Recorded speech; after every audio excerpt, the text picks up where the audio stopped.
Familia ya Mzee Mtei, kwanza pokeeni salamu za mwenyekiti wetu Mheshimiwa Tundu Lissu ambaye yuko gerezani kwa sababu wote tunazozijua kwamba ni za uongo. Ameandika ujumbe mrefu, tutauposti na tutakabidhi kwa familia. Kwa tunaleta salamu za pole kutoka kwa Mheshimiwa Tundu Lissu na chama chetu. Sisi tumefiwa na muasisi wa chama chetu Mzee Mtei ambaye amejenga taasisi hii ambayo imekuwa chama kikuu nchini Tanzania. Sio chama kikuu cha upinzani, chama kikuu Tanzania. Sisi kwetu tumepoteza mtu wa muhimu sana. Kila mtu aliyekuja kuzungumza hapa, na namshukuru kaka yangu Zito Kabwe, amezungumza vizuri sana kuhusu msimamo na baba askofu wa Mzee Mtei.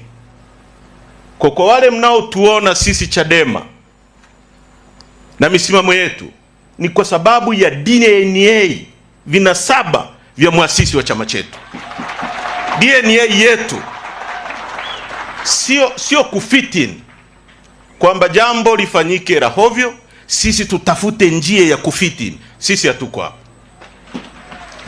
Mzee Mtei aliacha uwaziri, mimi nimekuwa mbunge, najua waziri wa fedha, kwa sababu ametofautiana na rais.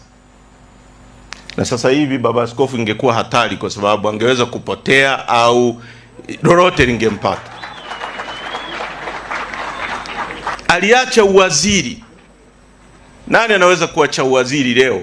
Sana sana utakachofanya, rais anataka tuende hivi, utaalamu wangu uniambii tuende hivi, lakini ngoja niende hivi, ni fit in pale anapotaka ili tuende mbele. Kwa huyu ni mtu ambaye ametujengea taasisi ambayo ni ya mfano, na sisi tunamkumbuka sana na tutamkumbuka. Nataka kuchukua nafasi hii kuwashukuru wanachama wetu wote waliotoka nchi nzima, mikoa yote wako hapa. Mwenyekiti Mbowe, nataka nikuhakikishie kwamba wanachama wetu wamekuja kwa mamia, kwa maelfu.